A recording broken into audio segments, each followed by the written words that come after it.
Becky, do you know how we, or Mason, how do we get to the YouTube from here?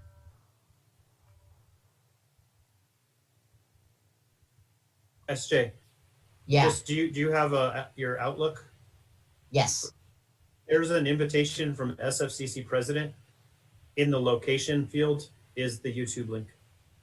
No location. I'll share the chat with you as well. Okay, thanks. Good morning. Before I introduce our keynote guest, Dr. Gloria Ladson-Billings, I'd like to briefly share a bit about the format of today's talk. There will be time for some questions at the end of Gloria's presentation. If you would like to submit a question, please post it on the YouTube live chat, which is located just to the right of the YouTube video screen. Roxanne and Emily are standing by on the chat to receive your questions and to pass them along to our moderator.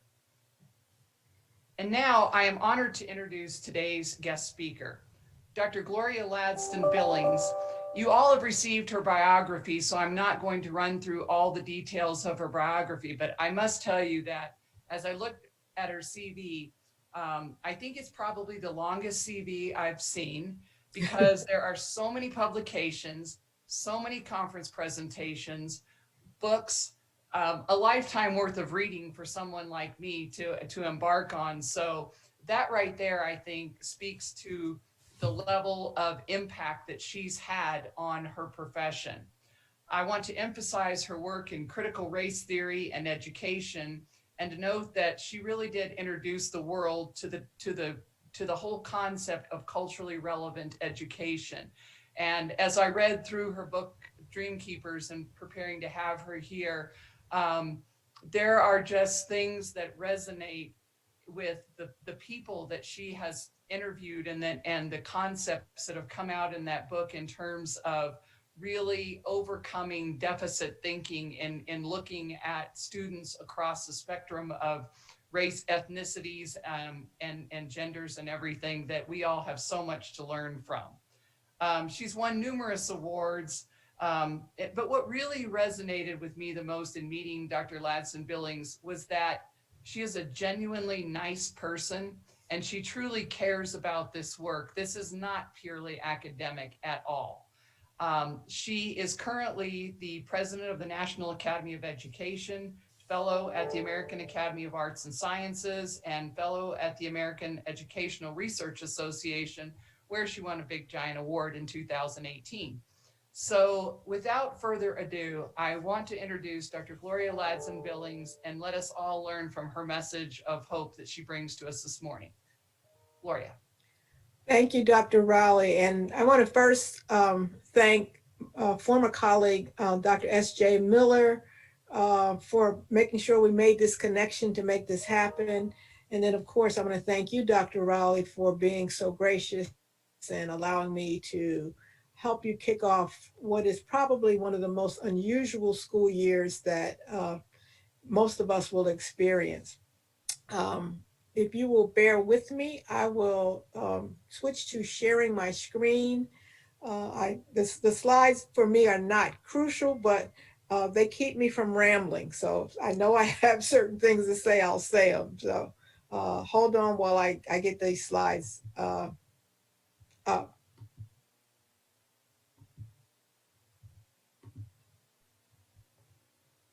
Okay, so you should be able to see my,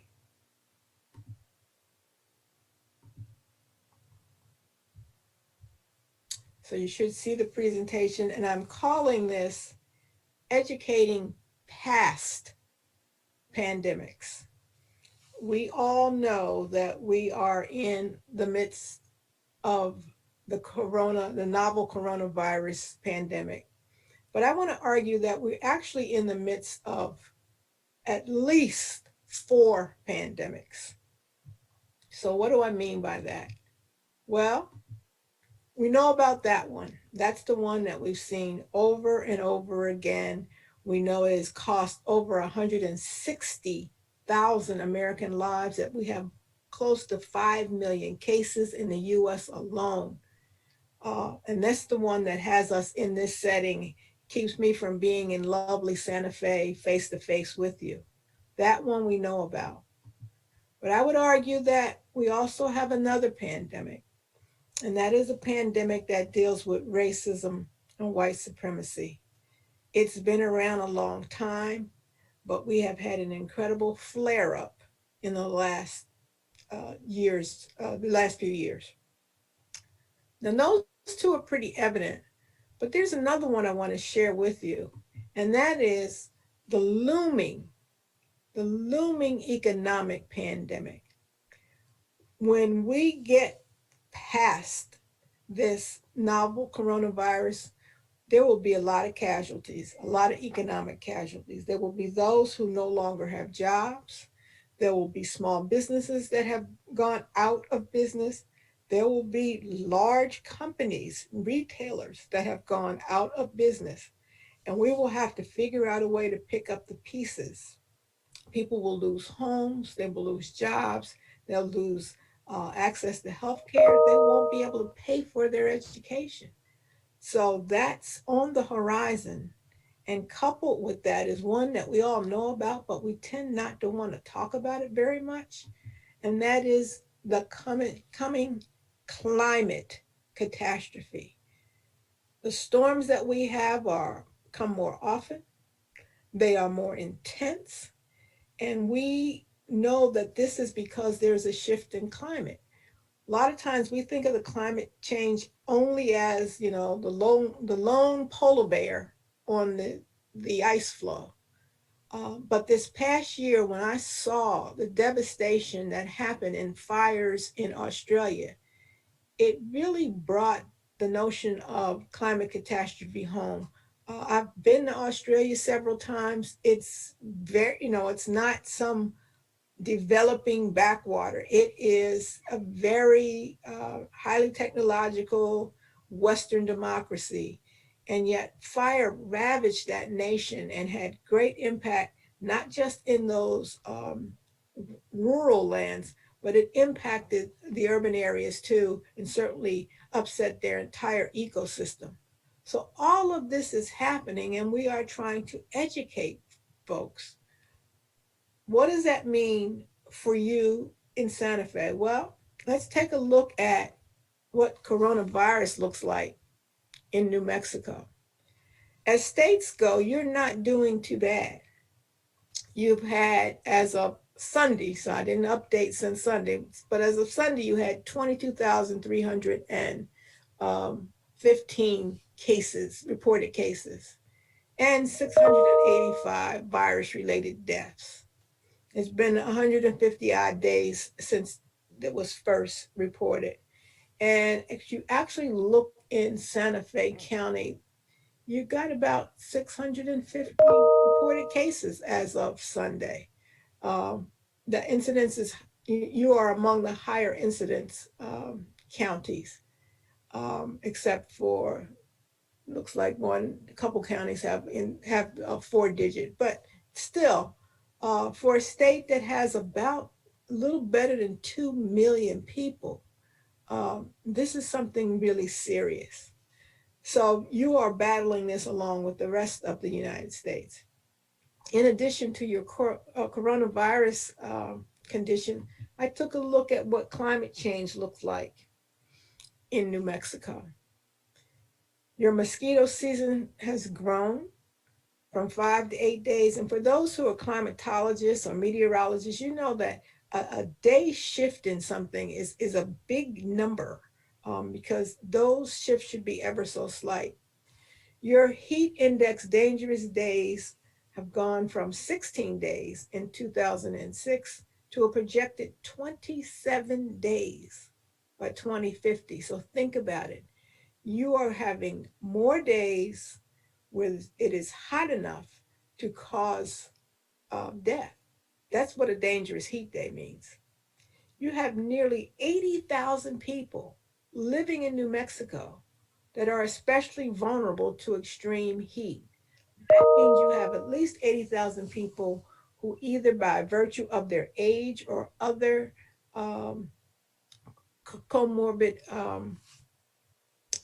indicators, whether it is their high blood pressure, heart disease, diabetes, it places them at risk for death by extreme heat. Linked to that, poverty. You know, a lot of people die from extreme heat because they can't get the cooling that they need. So they cannot afford air conditioning or get to cooling centers. And New Mexico faces one of the greatest overall threats from widespread summer drought in the nation. So while you might feel comfortable where you are and think, you know, when you hear these overall, you know, what's happening in the rest of the country, trust me, New Mexico is also being impacted. So let's now think about this whole issue of the pandemics. I want to focus really on the one that has us all sitting at home, and that is the novel coronavirus. As bad as this virus is, as bad as this pandemic is, I am persuaded by the Indian author Arundhati Roy, who talks about the pandemic as a portal. So let's see what she has had to say about the pandemic. She says that historically, pandemics have forced humans to break with the past and imagine their world anew. This one is no different. It is a portal, a gateway between one world and the next.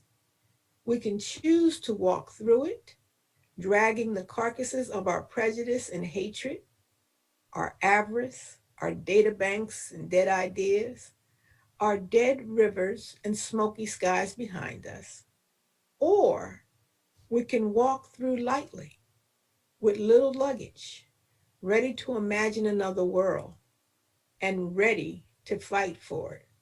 So think about that. Instead of just thinking about the doom and gloom of the pandemic, Roy is suggesting that the pandemic provides us an opportunity, a kind of break between the old and the new. So I've been using a particular metaphor to think about that break. Each of you, I am certain, has one of these devices. It may not be this brand, but you probably have a cell phone because they are ubiquitous. Everyone has one. And there comes a time when you've had it for a while and it starts acting up on you. And you may run to your technical support group online and ask people, what have you done if this has happened to your device? And you try all of those things and it still doesn't work. So reluctantly, you take yourself to the Apple store or to the Samsung Galaxy store or the Motorola store or LG or whatever phone you have. And someone who was probably about 17 years old in a t-shirt says to you, you know, I think we're going to have to do a hard reset. That's like the kiss of death. Because essentially what that person is telling you is, I'm going to have to roll your phone back and when I give it back to you, it's going to be almost like brand new in that it'll be like it came from the factory. And all of the stuff that you had on it will be gone. Now, you know, now we've learned enough to back these things up, but just think about that. None of your contacts will be there. None of your photographs will be there. You'll have a new device. And I'm using this metaphor of the hard reset to think about what we can do in schooling and education.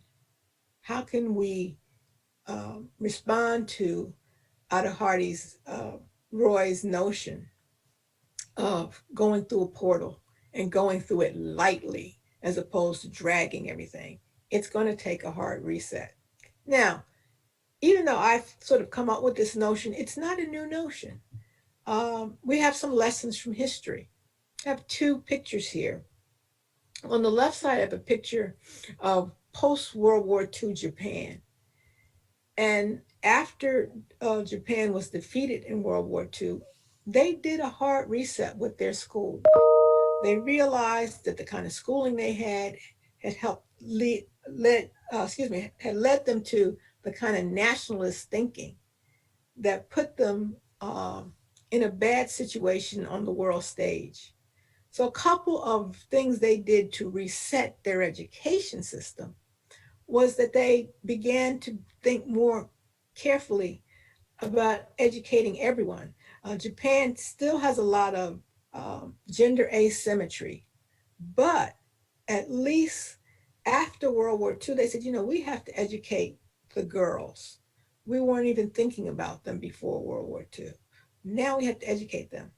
Another thing that they decided to do was reorganize their schooling. They used to just have elementary and secondary, but they looked at the United States and said, there's something crucial in that early adolescent period that we've been missing. So we're going to create, much like US schools, elementary, a middle, or at that time, a junior high and a high school. They reset what they did. They didn't just come out of Hiroshima and Nagasaki and just said, okay, students, let's just open our books to page 27. They knew they had to rethink this whole thing. And similarly, on the right, you have a photo that is from Italy. This is a photo of the Reggio Emilia preschool, which is undoubtedly the best preschool model in the world. I know in the US, we continue to send students to Italy to see Reggio Emilia. Again, the Italians said, we have to do something different. What we had in the past created fascists, and we can't do that again. It almost totally eradicated us, destroyed half the world. So there are some lessons when there's been something catastrophic happen in a nation that we don't just, quote, go back to normal. In fact, I've been arguing we don't want to go back to normal because for the most vulnerable students, normal is where the problem was. Normal means going back to being likely to be suspended. Normal means being likely to be expelled. Normal means being quickly designated as special needs, even if you don't have a special needs. Normal means being placed in sort of the lowest classes and the lowest groups. We don't want to go back to normal. The pandemic is a portal, and that portal is an opportunity. Now, I've done some work over the last 30 years in what I've called culturally relevant pedagogy. If you know the work, then you probably know it through this text, The Dream Keepers, Successful Teachers of African American Children, where I was really interested in how can we move out of the deficit language that defines our thinking about students who are not white and are not middle class, who are not English dominant, who are not cisgendered. I mean, all kinds of ways that we kind of constitute a norm. We've decided those are the students worth teaching. And everyone else is at a distinct disadvantage with our deficit thinking. So you may know it through the book, or if you have read the research literature, you know it from an article toward the theory of culturally relevant pedagogy that got published back in 1995 in the American Educational Research Journal. So let me just speak a minute about this notion of culturally relevant pedagogy. For those of you who are math-minded folks, you probably recognize that as an equilateral triangle. And I always say, if it's not really equilateral, don't blame me, blame Microsoft. That's their representation of an equilateral triangle. But I like that as an example or exemplar because I want to talk about equal sides, equal angles, that all three components of culturally relevant pedagogy are equally important. The first component that I want to talk about, that originally I talked about in the literature as academic achievement, more frequently today I talk about student learning. And I make that distinction because when we talk about academic achievement, people often default to test scores. How did someone do on the state test? How did they do on the ACT or the SAT? And letting those scores and those numbers be the proxy for what people know, which is a very bad policy. So I've kind of shifted over to using the term student learning, simply because student learning is a more robust notion. And we do know that students can learn much more than we can ever test. Um, I want to be clear, I'm not an anti-test person. I'm just someone who believes that the tests don't tell us everything. They tell us some things, but they don't tell us everything. And for people who see the test as the be all, end all, I challenge them, because if the tests tell us everything, then perhaps the best drivers in our society are 16 years old. After all, they passed the test. But if your 16-year-olds in your community are anything like the 16-year-olds in my community, you know they are among the worst drivers. Even when I took my driver's license test back in Philadelphia when I was 16 and I came home excited, waving my license in my hand, my mother had sense enough to say, listen, I don't care what the state of Pennsylvania says, you cannot drive. But I passed the test. So the tests are indicators of something, but not everything. And I don't want us to be so dependent on them that we lose sight of the full human being. The second component is what I call the most misunderstood component, and that is cultural competence. What I mean by cultural competence is that each of our students arrive at school with a culture. It doesn't matter whether it is indigenous, whether it's Latinx, whether it's African American, whether it's European American, whether it's Asian American, whether they come from an international background. They have a culture. And our job is not to eradicate that culture. We have actually had periods in our society when we thought that's what we're supposed to do. There's a line in a film that I use with my students on the schooling of indigenous people, the boarding school movement. And General Pratt, who is credited with putting these schools, a number of these schools together, had this line in which he says, we have to kill the Indian to save the man. That was the thinking, that you have to eradicate that culture. But those of us who spend time in learning sciences know that culture is the springboard that we use to ensure that students are successful. All of the cognitive psychologists will celebrate the whole idea of prior knowledge, that the way you learn things is that you connect that learning up to what you previously knew. So our students come with culture, and those cultures have histories and traditions. They have customs, they have language, and they bring all of that with them to the classroom. Our job to help them with cultural competence is not to have superficial examples of their culture hanging on the walls, or to try to throw in something, a song or a picture that represents the. Our job is to help leverage the culture with which they come and connect it to the mainstream culture, because we need to make sure that we give students access to facility and fluency in at least one other culture. They need to be able to enter this world, not just knowing their own culture. I also want to point out that cultural competence is important for white middle-class students too. They are headed off into a complex global world. They will need to know a lot of information and the ability to communicate well with a lot of different people. When you look at the demographic profile of the state of New Mexico, all of your students should be leaving school bilingual. They should be facile in both English and Spanish. That's the reality of your state. And in some instances, you might talk about them being trilingual. You may have students who need to be able to speak Diné. There is an important element of this notion of cultural competence that suggests that I understand the world's bigger than just me. I understand that the world is not just comprised of people just like me.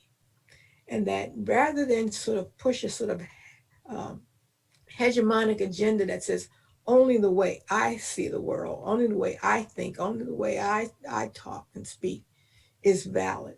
So cultural competence, as I said, is not just having a list of do's and don'ts of what this culture does versus that culture, but it is literally the leveraging of that first culture so that students become facile in at least one more.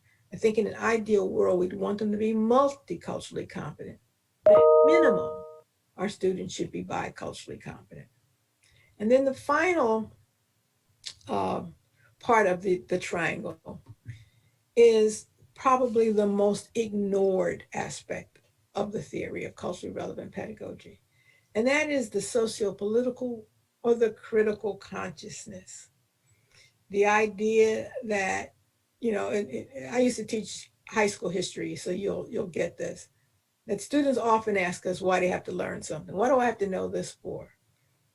It's what I think of as the so what question.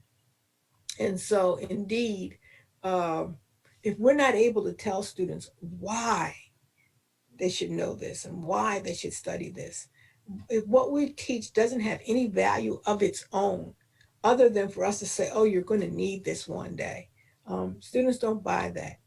So critical consciousness is this ability to ask important critical questions about the world around you. And I want to be clear, those questions are the questions that the students are concerned about, not us as in teachers, professors, or instructors. It's not about our agendas. And I think that's one of the places we go wrong. We usually have two opposite extremes in the classroom. We have people who are gung-ho to do critical consciousness because they have a cause of their own. They belong to Greenpeace. They want environmental justice, and so they insist that that's what students should be. But maybe that's not what the students are most interested in terms of their own critical consciousness. Maybe students are concerned about gun safety. Maybe students are concerned about police brutality. On the opposite end are those teachers who say, oh no, I don't touch any of that stuff. That stuff is political. Well, can I tell you that teaching is a political act? Don't get it confused. I didn't say it was a partisan act. Okay, I don't care what party you belong to. I don't care who you vote for. That's your business. But it is political work because it engages the social, the political, the economic, the cultural questions of the day. So again, let me go real quick through these things. And we're talking about supporting student learning. We always have the issue of depth versus coverage. The idea that we have a lot more to teach than we have time to teach. When we privilege our syllabi over our students, can't go over that concept again because I got to get through the syllabus. That's your focus is on coverage.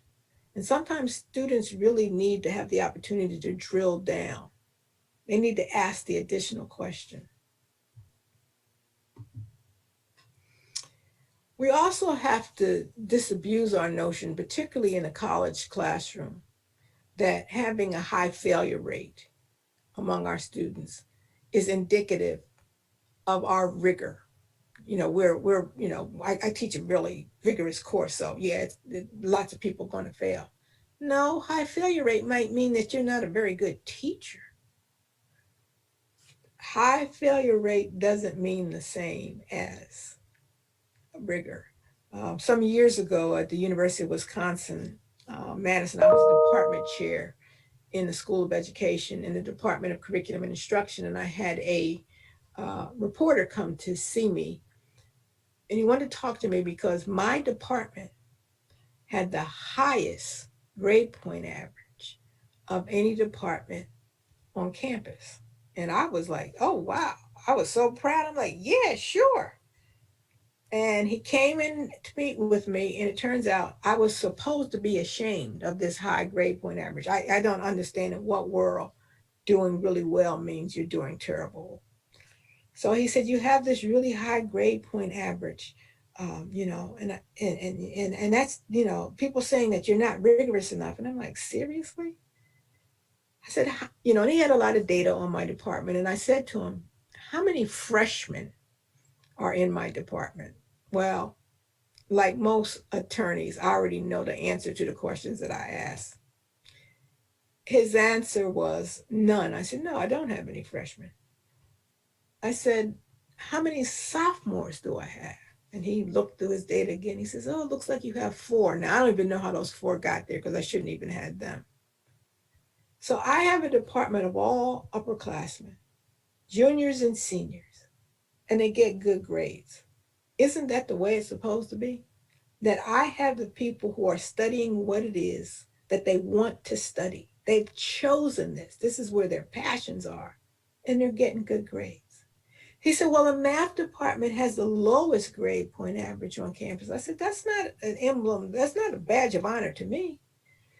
Now, I can explain to you why the math department has those low grade point averages. Number one, everybody is required to fulfill on our campus what we call quantitative A and quantitative B, or as the students say, quant A, quant B requirements. So you have people there against their will, freshmen and sophomores who have to get these courses done. They don't ever intend to study in this field again. So yeah, they have a high failure rate. The vision of I've got to do the coverage and that it's got to be, I got a lot of people have to fail, brings to mind for me the image of a sieve. That is, you have a lot of folks that come in and that you only worry about the ones that make it through on the other side, on the other end.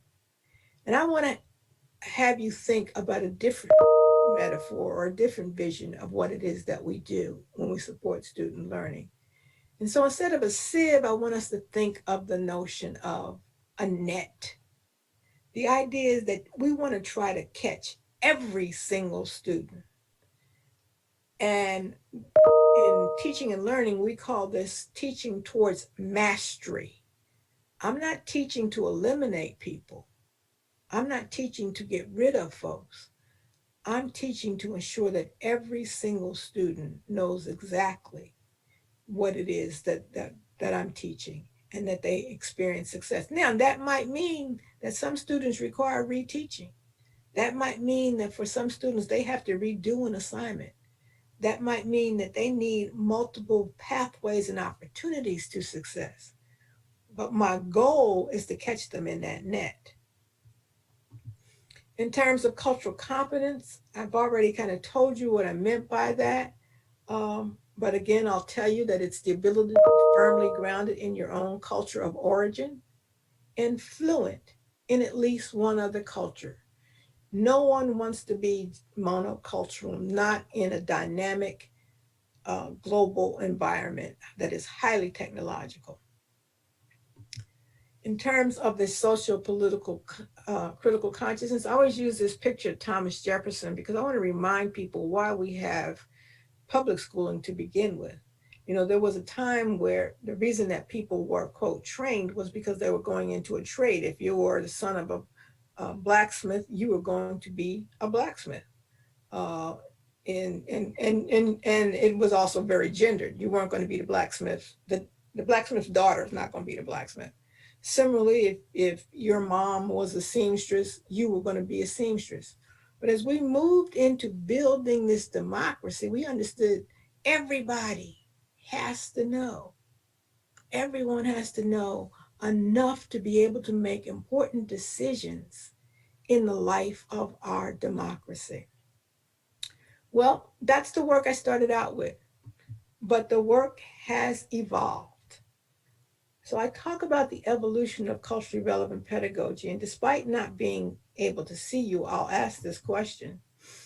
How many of you are on Twitter?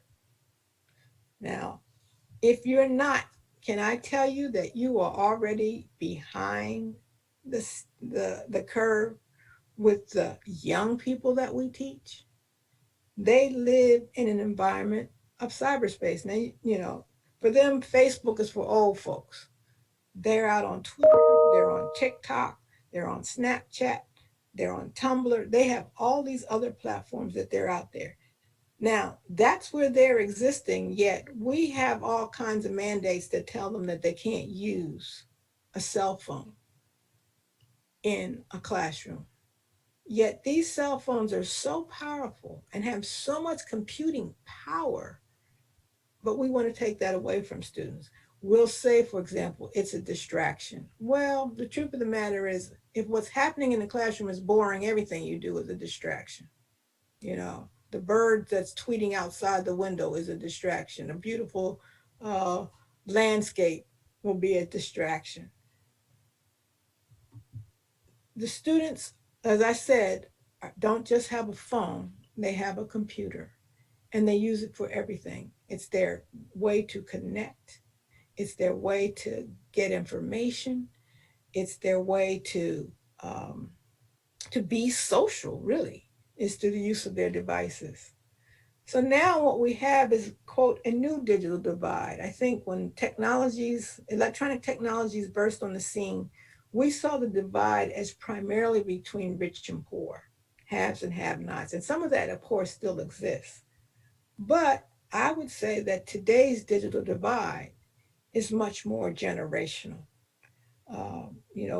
Too many people of my generation are still trying to manipulate a flip phone. That's not where our young people are. And in 1989, when I did that Dreamkeeper study, the teachers that I worked with focused on cultural history, things like revealing the things that the textbooks omitted to try to get the students to sort of see themselves in the curriculum. They also focused on some community issues, things like urban renewal. In the particular district I worked in, they focused on veterans' concerns because there was a VA hospital nearby. They focused on homelessness because that was a growing issue in their community. But they had a limited focus on student culture. I had one teacher who had used some rap lyrics to teach poetry. For the most part, they didn't really engage student culture. Now, I think part of this is a function of, I did a study with younger children. I think had I been in secondary schools, we would have seen a lot more of the youth culture emerge because adolescents, teenagers are much more likely, and young people much more likely to be the purveyors of youth culture and the producers of youth culture. Younger children consume it, but adolescents and teenagers, young adults, they actually produce it, and you see it, they embody it, the way they dress, the way their language. And so this part of culture, which is related to, but at the same moment, separate and distinct from cultures of origin, are important in the way that students form their identities. And certainly we saw a lot of that in the streets, in the protests that we have seen across the country and indeed the world. So if you were going to be, quote, a dream keeper today, then you would need to include popular culture in your understanding of culture. You'd also need to recognize hip hop's longevity and power. Now, let me be clear about when I say hip hop, I'm not just talking about the music. I'm talking about the art. I'm talking about the dance. I'm talking about the DJing. All of that makes up this thing called hip hop. And a lot of times we want to talk about hip hop as, oh no, that's from the streets. I remember we used to say, oh, that's just a flash in the pan, that's a fad.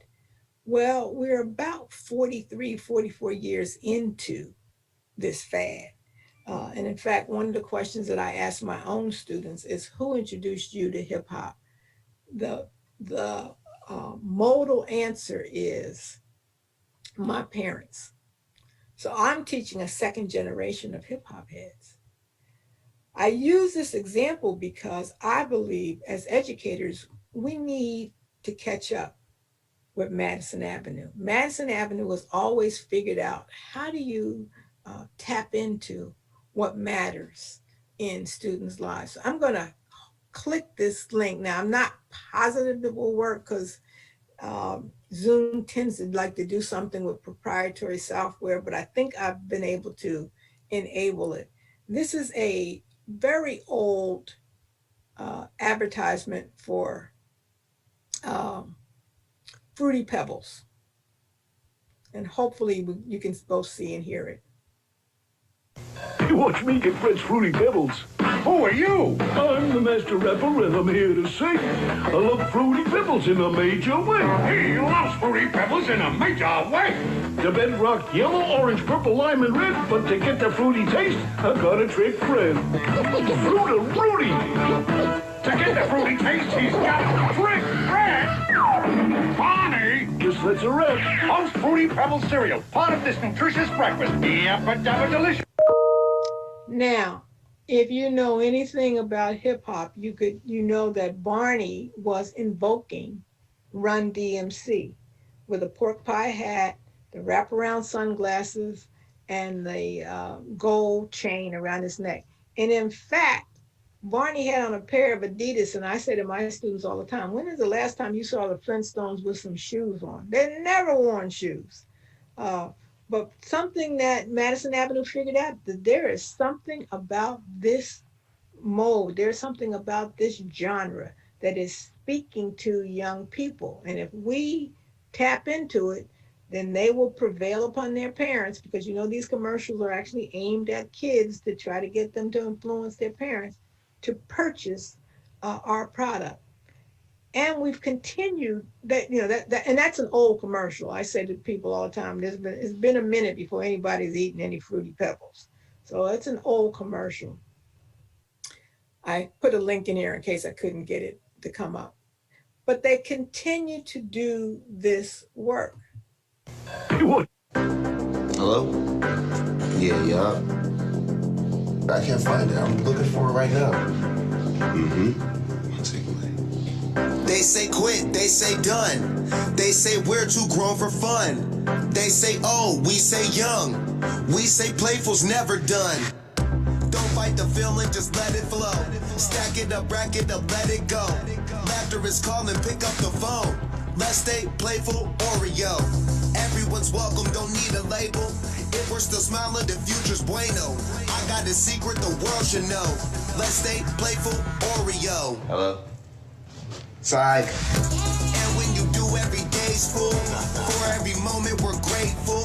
No half, our glass on the way full. Yeah, yup, stay playful. Now, I like that particular commercial because, you know, they've used someone like Wiz Khalifa to sell cookies. They've figured out that we need to tap into the personalities of the hip hop and the hip hop idiom, the way he wears his hair, the fact that he has tattoos, the fact that he's wearing his sort of baggy pants, but they're linking him with something as wholesome as fatherhood, because that's really the message there, that I'm going to spend more time with you, to sell cookies. So they continue to get it, and yet we often don't. So what does all of this mean in a post-COVID-19 world? Well, I ask you to remember what happened with Katrina, the fact that it was catastrophic, and there were those who just wanted to get back to normal. But then there was also a neoliberal agenda that said, you know what, we can exploit this. And what has happened as a result of that, particularly in New Orleans, is that you now have an all charter school district, no neighborhood schools, kids having and families having to compete to get into schools, kids being rejected from schools because their scores are not good enough or because they have a special need. We also have some changed assumptions because of this COVID-19. We said at one time, oh, only certain kids we could give digital devices to. Another assumption we had is that we couldn't go through a year without testing. Well, it turns out we can. We also have come to think differently about the role of social emotional learning. It's not just what's in a book or a syllabus that matters to students. It's the personal connections and the relationships that they develop in their schooling and in their educational experience. And so it also means that I have had to rethink this whole notion of culturally relevant pedagogy. Student learning in a post-COVID-19 environment, I have to ask the question, what counts as learning? I've been in a lot of discussions these past few weeks, and people keep talking about summer slide, COVID slide, lost learning. And I have to remind people over and over, students, just because students are not in school doesn't mean they aren't learning. We would not be able to mobilize the young people that we have seen in the streets if they weren't learning something. So what counts as learning, I think, has to be different in a post-COVID-19 environment. That we have to focus on and determine what our students know versus what they have. There's always been a kind of inequality built into our schools where students who have resources, who have college-educated parents, who are more affluent, have been able to display what they have. They bring in fancy projects. They bring in their access to high-speed internet allows them to bring in more information, but it doesn't mean that they actually know that. It means they have certain things. It also asks us to think about how we can put tests in their proper perspective. As I said, they're not the be-all, end-all. And can we begin to measure academic progress? You know, where did a student come in? If you have a freshman come in who is struggling to write, what does that freshman look like come May? As opposed to having some external standard saying everybody's got to write this way. Those are questions that I think the post-COVID-19 environment invites us to ask. What does post-COVID cultural competence look like? What is the role of youth culture, Latinx culture, indigenous culture? Are we going to think about how we can leverage what it is that students are bringing with them? What's the role of socioeconomic differences? Can we think about those? How do we help our teachers, our instructors, our professors understand disparity? If you haven't had to sit in that, if you haven't had your lights turned off, if you haven't had to move in the middle of the month, can you understand what a student who is going through that? You know, if you only went to school as an 18-year-old off to college, can you understand a 32-year-old who is juggling a job and children who is trying to go to school? What adjustments get made in your teaching and in what you offer? And then what's the role of digital literacy? If our students are living in cyberspace, they're communicating with folks all around the world, what is it that we do in our classrooms to make that digital literacy relevant? What questions do we need to engage when we think about critical consciousness? And I want to be clear that we want the students' questions, not the teachers' questions. What are the questions that are troubling them?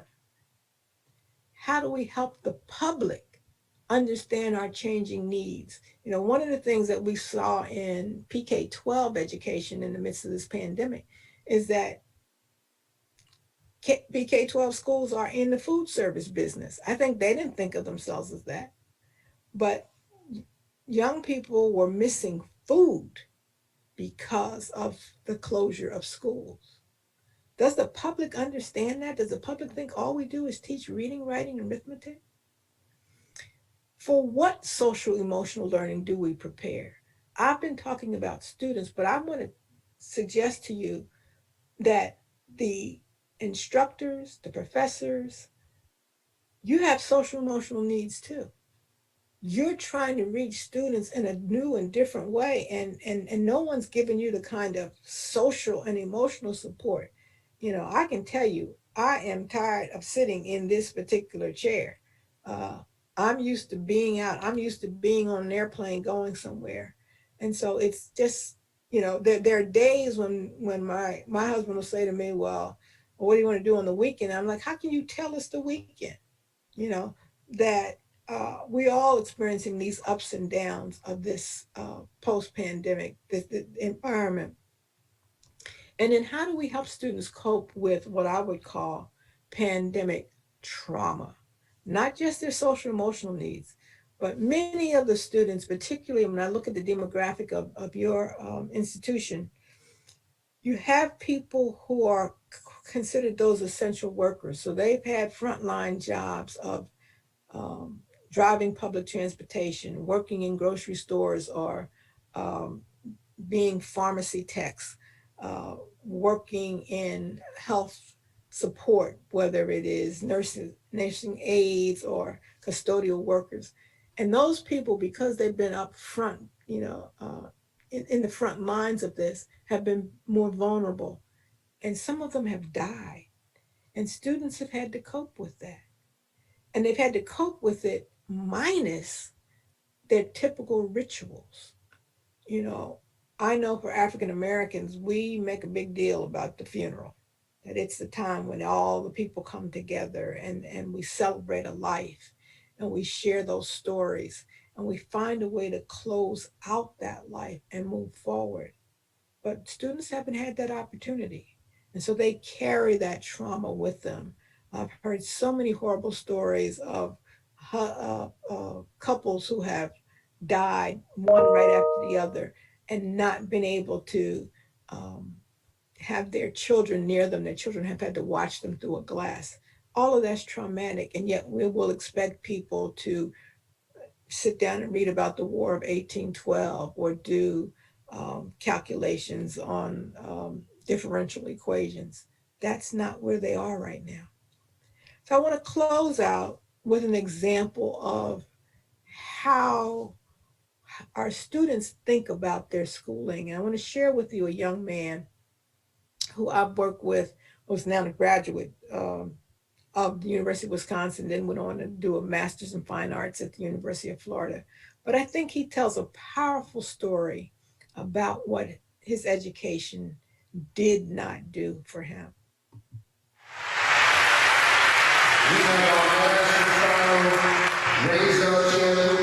Raise up winner and champion. His name is Jonathan Williams. He's out of Milwaukee, Wisconsin. I want y'all to give it up for Jonathan Williams, y'all.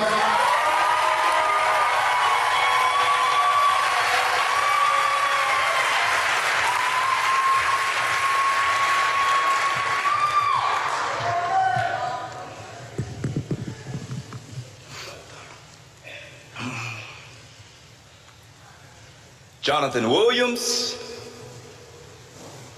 absent. See, I always had the mental capacity and the master key to overcome any academic tragedy, but I had to see and learn from my faults, because my rotten GPA were where my lessons were taught.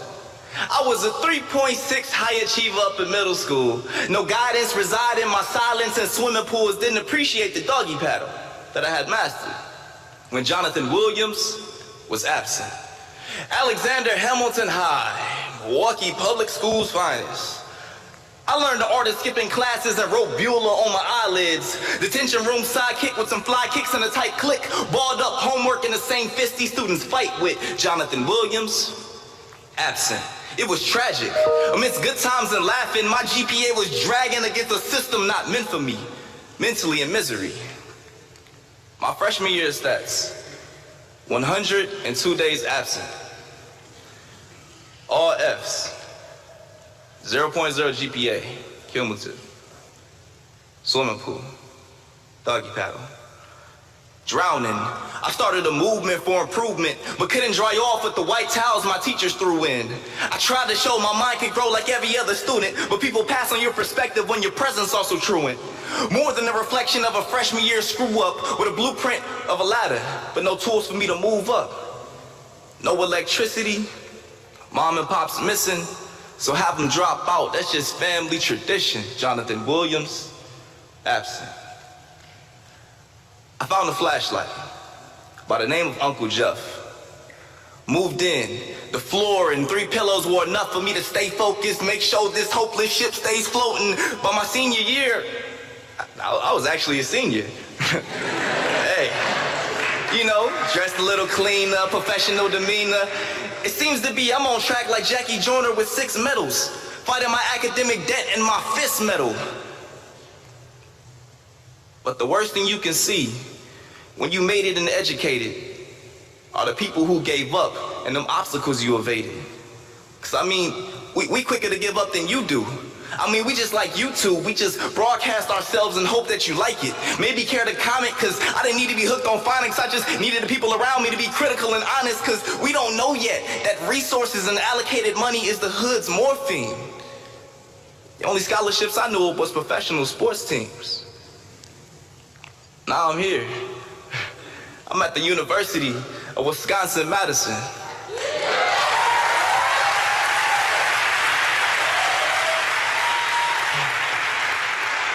A scholar and resident, full tuition scholarship and Kappa Alpha Psi president.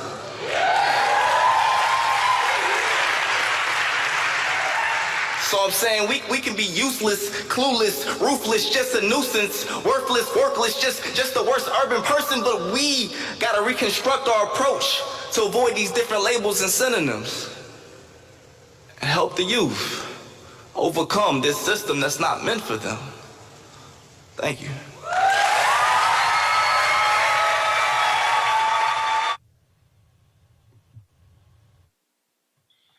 So I hope you got a bit of a picture of a young person who was really able to figure out what it was that he wanted to do, and that, in fact, that particular piece that you saw him do was a final paper for my class. I allowed him, think back to that notion of the net. I allowed him to do that rather than the sort of traditional, just write a paper, that he was able to do a performance. Again, I'll remind you, this pandemic can be a portal. It can be a way for us to go into our work in a totally new way, rather than going back to those old ways that leave so many students behind. So thank you.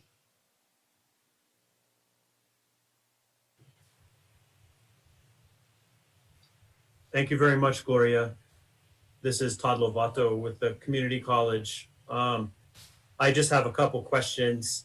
We're super grateful for your time and for this knowledge. There's a lot of things to digest from this talk today. I'm going to assume that you have seen Lin-Manuel Miranda's Hamilton. I guess I just saw that and was blown away by the origins of that and where it came from. So I just wanted to say that.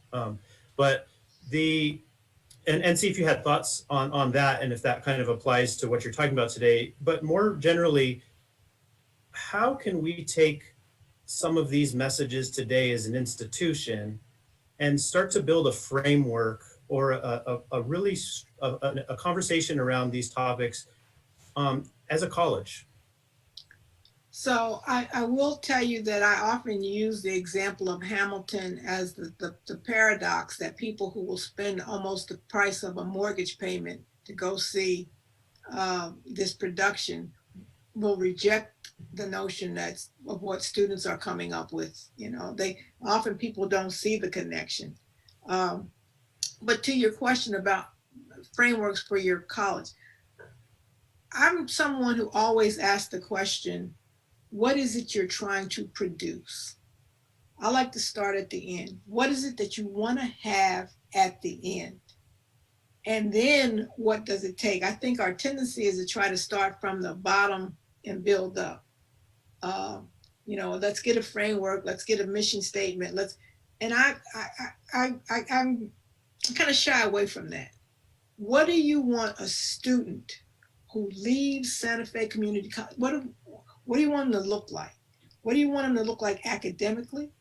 What do you want them to look like in terms of their cultural facility and knowledge, what kind of critical consciousness? So in some ways, it's having the vision of who those students are as opposed to a vision of the institution. It's more a vision of what does a Santa Fe Community College graduate look like? Thank you. There are a lot of folks joining us from the college today who, they work to support the classrooms, their staff members, our custodial team members, information technology.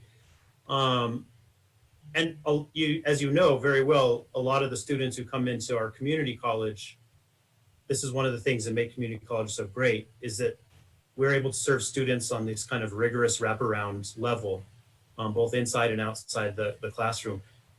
Could you just speak a little to how you see community colleges positioned to play a role as we move into this post-pandemic world and work to confront your four pandemics? So, the tendency for most of us is to slot people in a box or a place. This person is the English professor. This person is the college administrator. This person is the custodian. And the institutions that I have seen work best are those that are willing to allow people to bring to the institution a variety of things and skills and abilities that they have. So just because I'm a custodian doesn't mean that I don't have any interest in IT. Just because I'm in the arts doesn't mean I don't have any interest in business or any skill. And so there has to be, I think, good conversations among all of the pieces that make the institution, where people say, I know I'm a custodian, but I really would like an opportunity to do X, Y, and Z. And you have to have administrators who are willing to let people step outside of the little boxes, called the job descriptions that we slot them in. In the places where I have seen that happen, I have a wonderful example of a school, elementary school in Newark, where every adult in the building was required to share with the principal, here's where my other interests are. And the principal was ever able to pair those interests with student needs. So he had a custodian who had been a Navy cook. He says, well, what if you did a cooking class with some kids? He had a crossing guard who was in a bowling league. What if you did like a bowling club with kids? In other words, what more can people bring to the table? The other thing I will share with you is that we have a activity on our campus called the Big Read, where we select a book every year that the entire community is going to read. Now, I don't know if we do it as well as the way it was started at the University of Maryland, where that idea came about, but University of Maryland's idea was we want to pick a book that no matter who you sat beside on this campus, whether you sat beside a physics professor or you sat beside a custodian, you could have a conversation about that book. And I think their first book was the autobiography of Malcolm X. And they were like, everybody on this campus ought to be able to talk to somebody, whether they know them or not, about that book. It's the building of community. And I would say that there are a couple things that I see smart administrators doing. They're looking at their physical environment. Do we have a physical environment that is conducive to people coming together?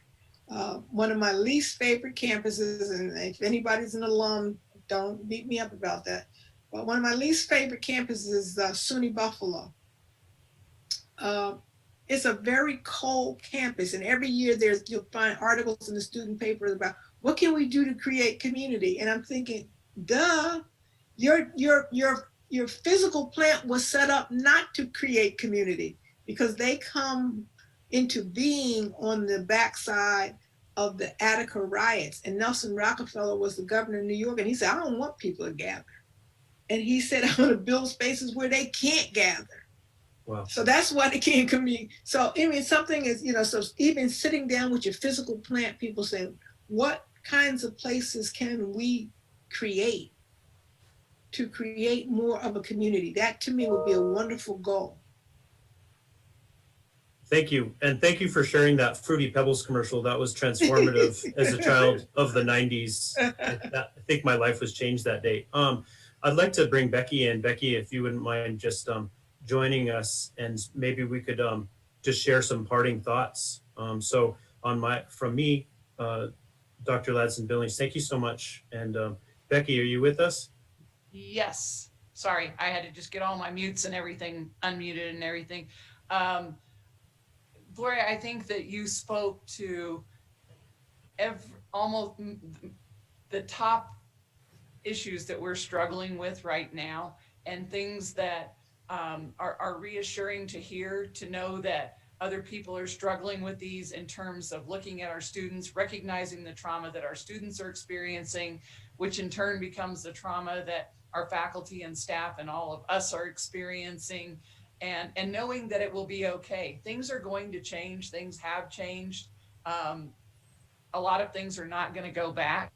And I think a lot of that, as you said, it's going to be, it's better and it's good. So I want to echo what Todd said about being so grateful for your time today.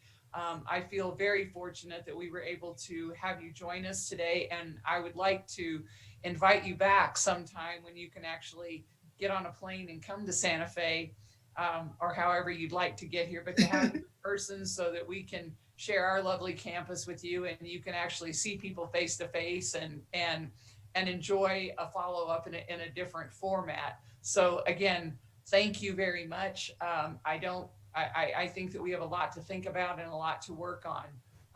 And I'd like to invite SJ to make some comments now and move us on to. Well, let me just say also, Becky, that you're very welcome. It's been my pleasure. And thank you for being so accommodating. I have like the craziest schedules, and I'm without my secretary, so I don't even know what I'm doing from one day to the next. So you were wonderful in helping me accommodate it time-wise. Well, I certainly understand that. I'm looking at my calendar every day, bit by bit, and you know, you think when you basically stay in the same spot all the time, it couldn't be that hard. It is. It's really hard. So thank you. Thank you. SJ, are you here? Becky, this is Todd again. I don't see SJ on this feed, but I I'm think he gonna had gone to the YouTube at some point. Okay. Okay. But I will share that the breakout sessions are now going to start, and you should have the link to access those on your Outlook calendars. So just check your work schedules, click on there, and in the field of the location will be the link to the meeting. So let's all join up over there, and I know they've got a great kind of reflection breakout session planned for us. Thanks again, Gloria. You're welcome. Thank you. I look forward to talking to you again. Okay, bye-bye now.